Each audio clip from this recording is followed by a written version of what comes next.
আসসালামু আলাইকুম আপুরা, আশা করি সবাই ভালো আছো। আলহামদুলিল্লাহ আমিও ভালো আছি। এই যে এখানে কিছু কাপড় গুছিয়ে নিয়েছি, তো খুব বেশি অতিরিক্ত কাপড় নিইনি, যতটুকু না নিলেই নয় ঠিক ততটুকুই কাপড় নিয়েছি। আর তোমাদের বলছিলাম যে তোমরা সবাই কমেন্ট করে জানিয়ে দিও যে আমরা কোথায় যাচ্ছি, কোথায় যেতে পারি। যাই হোক, তোমরা কেউ কমেন্ট করলে না, হয়তো তোমাদের কোনো আইডিয়াই নেই যে আমরা কোথায় যেতে পারি, কোথায় যাওয়া হচ্ছে। তো আমি বলে দিব, সমস্যা নেই।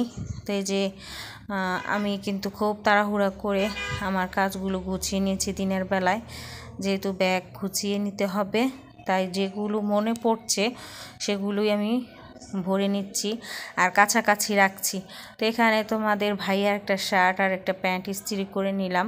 তোমাদের ভাইয়া আমার ইস্ত্রি করাটা খুব পছন্দ করে, আর ওর কাছে খুব ভেজাল লাগে, এটাই হচ্ছে মূল কারণ। আর কোনো কারণে কিসের আমার ইস্ত্রি করা ভালো লাগে, শুধু কথা হচ্ছে যে সে ইস্ত্রি করতে তার ভেজাল লাগে, এটাই। আর যাই হোক, তারপরও আমাদেরই অনেক কিছু করে দিতে হয়। তো আমার ইস্ত্রি করাটা পছন্দ করে, যার কারণে আমি ইস্ত্রি করে সব কিছু রেডি করে নিলাম। আর এই তো অনেক দিনের ইচ্ছা, তো অনেক দিনের ইচ্ছে আজকে পূরণ হলো, আলহামদুলিল্লাহ। আর সব কিছু গুছিয়ে আমি আবার একটু চারকোল দিয়ে একটু স্কিন কেয়ার করে নিলাম। তো স্কিন কেয়ারের সাথে সাথে আবার রান্নাবান্নাও চালিয়ে যাচ্ছি। তো দেখো, স্কিন কেয়ার করছি চারকোল দিয়ে। আমরা মেয়েরা যারা আছি 6 মাসে 9 মাসে একবারও মনে হয় না এরকম স্কিন কেয়ার করি, যতটুকু না কোথাও বেড়াতে গেলে, কারো বিয়ে হলে মনে হয় 6 মাসের যত ফেসের ডার্টি আছে সব কিছুই আমরা একবারে তুলে ফেলার চেষ্টা করি, এরকম মনে হয়। আমার কাছে হাস্যকর লাগে, তারপরও আমরা স্কিন কেয়ারটা করি, এরকম একটা মনে হয় না। জানি না কার কার কাছে মনে হয় যে দেখো তোমরা, আমরা বেশিরভাগ মেয়েরাই কিন্তু এরকম কাজটা করি, যে 6 মাসে 9 মাসে এরকম স্কিন কেয়ার করি না।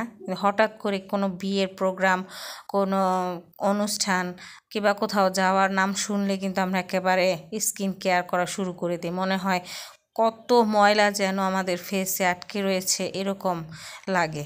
তো যাই হোক, আমিও একটু স্কিন কেয়ার করে নিলাম, মনকে একটু বুঝিয়ে দিলাম আর কি, মনকে বোঝানো এই আর কি।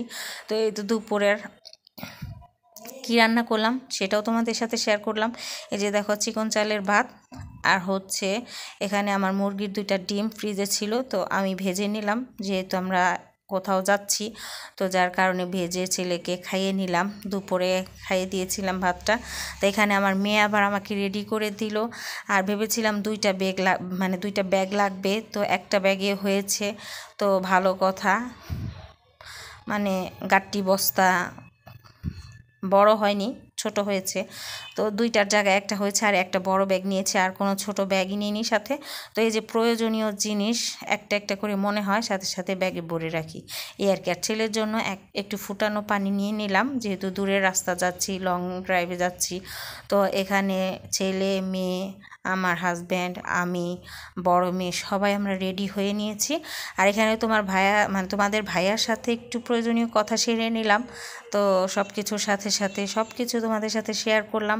তো তোমরা দেখতে থাকো নেক্সটের ভিডিওতে যে আমরা কোথায় যাচ্ছি, কোথায় যেতে পারি। তো এই তো আমার হাজব্যান্ড তো পুরোপুরি রেডি। তো তোমরা সবাই ভালো থাকো, আল্লাহ হাফেজ।